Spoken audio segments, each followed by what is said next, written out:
فوجدک عائلا فاغنا، اس نے تجھے پایا تنگ دست۔ اب تنگ دست اگر پیغمبر تھے تو کیا پیغمبر نے کوئی بزنس کیا تھا، کوئی جاب کر لی تھی؟ اور جاب کرتے تو کیا اتنا پیسہ مل سکتا تھا کہ غریبوں پر، یتیموں پر، بیواؤں پر، مسکینوں پر، مقروضوں پر، وہ جو سود کے قرض کے زیر بار ہو چکے تھے، ان کی گردنوں کو آزاد کرانے کے لیے، ان کی گردنوں کو آزاد کرانے کے لیے کیا پیغمبر کے پاس اتنے فنڈز موجود تھے؟ کیا تم نے زکوٰۃ ادا کر دی تھی؟ زکوٰۃ تو واجب ہونے کی آیت آئی ہی نہ تھی۔ کیا تم نے کوئی چندہ دیا تھا کہ اللہ کا رسول نے ابتدائے اسلام میں تمام کام کیے ہوں؟ جب تم نے کچھ نہ کیا تھا تو کوئی تو تھا جس نے سب کچھ کیا تھا۔ اللہ اکبر۔ لوگ سوال کرتے ہیں، کبھی کبھار آ کر پوچھتے ہیں کہ مولانا مسئلہ بتائیے، زکوٰۃ مال پر کتنی واجب؟ کیا زکوٰۃ کتنا واجب ہے مال کے اوپر؟ کہ 2.5% ہے، 100 میں 2.5 روپے اگر پیسے کی بات کی جائے۔ اور خمس کتنا ہے؟ کہ 100 روپے پہ 20 روپے، 5واں حصہ ہے، 20% ہے۔ ٹھیک، اب سوچئے گا کہ اگر صرف زکوٰۃ و خمس کی بات ہو، کیا خدیجہ طاہرہ نے زکوٰۃ دی تھی؟ کیا خمس ادا کیا تھا؟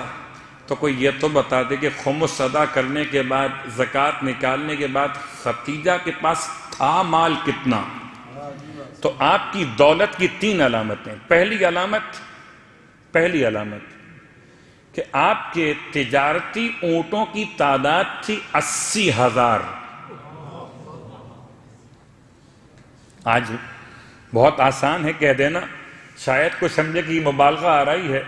چلیے میں کہتا ہوں 80,000 ماننا مشکل ہے تو 8 ہی مان لیجئے، سمجھ میں آ جائے گا کہ جو اونٹ کو دیکھ کر حسرت کرتے ہو کہ یہ بھی کبھی سواری ہمیں ملے گی۔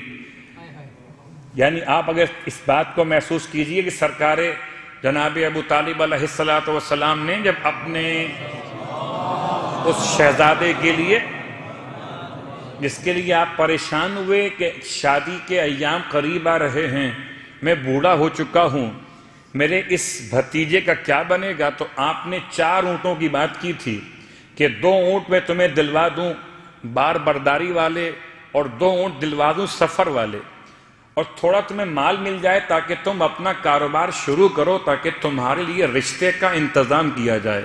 یعنی اس زمانے میں رشتہ قائم کرنے کے لیے 2 یا 4 اونٹ بھی بہت ہوتے تھے۔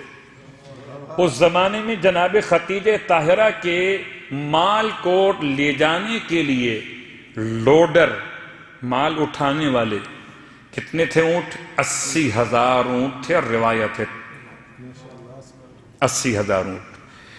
دوسری آپ کی دولت کی علامت کہ آپ کے گھر میں اور آپ کے کاروبار کے جو انتظامیہ تھی، جو پورا نظام چلاتے تھے، وہ 400 افراد تھے جو آپ کے ملازمین تھے۔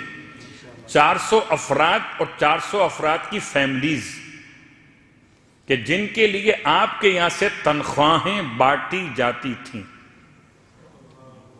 یہ کس زمانے کی بات ہے؟ جبکہ لوگ ایک کھجور مل جانے پر شکر خدا ادا کرتے تھے۔ یہ اس زمانے کی بات ہے، آسان نہیں ہے کوئی 400 خاندانوں کا کفیل ہو، 400 ملازم اور کنیزیں رکھنے والا ہو، اس کے پاس کتنا مال ہوگا۔ آپ پہچان لیجئے، ماشاءاللہ آپ جاب کرتے ہوں گے یو اے کے اندر، خدا آپ کی جاب کو سلامت رکھے، آپ کو برکت دے رزق میں، لیکن کیا یہاں آسان ہے ڈرائیور رکھنا؟ صلوات پڑھیں محمد و آل محمد۔ آسان ہے؟ رکھیں ڈرائیور، معلوم ہو جائے گا آپ کو۔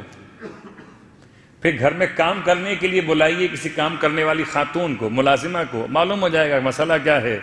روٹی پکانے والا گھر میں اور خدمات کو انجام دینے والا انسان نارمل 3 سے 4 افراد کو افورڈ نہیں کر سکتا۔ ایک خوشحال تنخواہ لینے والا بھی 400 افراد آپ کے گھر میں کام کرتے تھے، آپ کے کاروبار سنبھالتے تھے۔ اور اس کے بعد تیسرا جملہ، کہ مکہ المکرمہ میں جبکہ لوگ بہت کچے کچے گھروں میں رہ سکتے تھے، اس وقت مکے میں سب سے بڑا گھر، اتنا بڑا گھر کہ آپ کے گھر کی پہلی منزل جس پر آسمانی کلرز کیے گئے تھے، یعنی بلو کلرز کیے ہوئے تھے، اور باقاعدہ چاند ستاروں کا ایسا اسٹائل دیا گیا تھا کہ اس گھر کی چھت پر پہلی منزل پہ آ کے ایسا لگتا تھا جیسے آسمان پر آ گئے ہوں۔ اس کے بعد بعض مورخین نے لکھا کہ آپ کے گھر کی ایک اور منزل بھی تھی جو اس سے اوپر تھی۔ جس زمانے میں لفظ منزل کا تصور نہیں تھا، اس زمانے میں بیوی کے گھر کی 2 منزلیں تو تاریخ میں بیان کی ہیں، جس پر بلند ہو کر جناب خدیجہ طاہرہ نے سرکار ختم یہ مرتبہ صلی اللہ علیہ وآلہ وسلم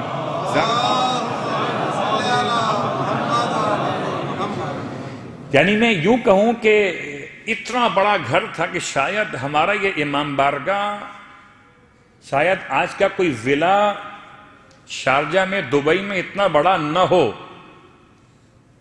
الفاظ کیا تاریخ کے، یہ سمجھانے، یہ پوری بات کیوں بیان کر رہا ہوں؟ فَأَغْنَا، خدا ہو کر اگر کسی کو بنا رہا ہے وسیلہ تو دیکھ کے بنائے گا نا، جس کے پاس خود نہ ہو اسے کیا وسیلہ بنائے گا؟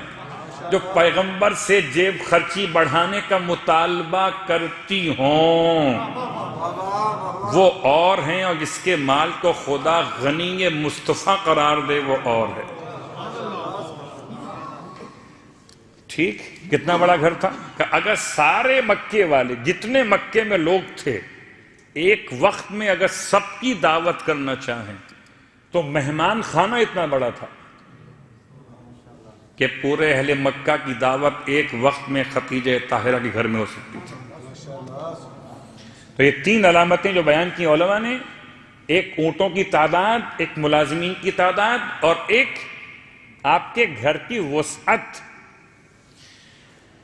اچھا بات یہ ہے کہ خدیجہ طاہرہ سلام اللہ علیہا کے بارے میں یہ تو بات تھی کہ آپ کس طرح صاحب ثروت تھیں۔ کیا خدیجہ طاہرہ کا تذکرہ قرآن مجید میں کہیں ہے؟ کیا بی بی کا ذکر توریت میں کہیں پر آیا ہے؟ انجیل میں کہیں بیان ہوا ہے؟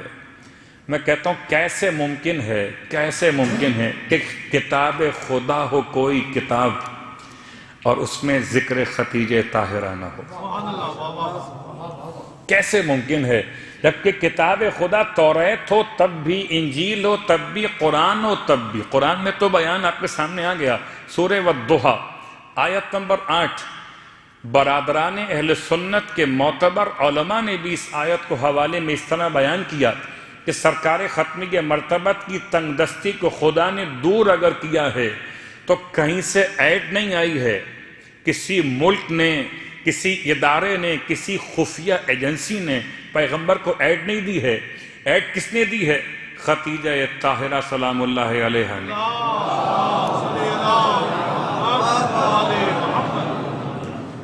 ٹھیک، کتاب توریت میں جناب خدیجہ طاہرہ کا ذکر کن الفاظ میں ہوا؟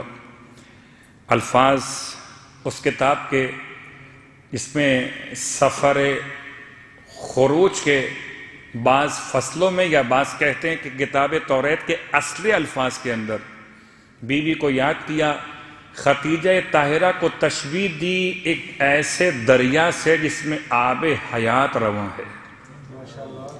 خدیجہ کون؟ ایک دریا کی طرح سے ہیں، بہت غور کیجئے گا، ایک دریا کی طرح سے ہیں، اور دریا وہ عام دریا نہیں ہے جس میں پانی بہتا ہو، بلکہ آب حیات جس میں بہتا ہے، اس دریا کو خدیجہ کہا کتاب توریت میں۔ اس دریا کے دونوں طرف درخت لگے ہوئے ہیں، اور ایسے درخت ہیں کہ جن کے پھلوں کی تعداد ہر درخت کی 12 ہے، اور جن درختوں کے پتے امت مصطفیٰ کے لیے شفا قرار دیے گئے ہیں۔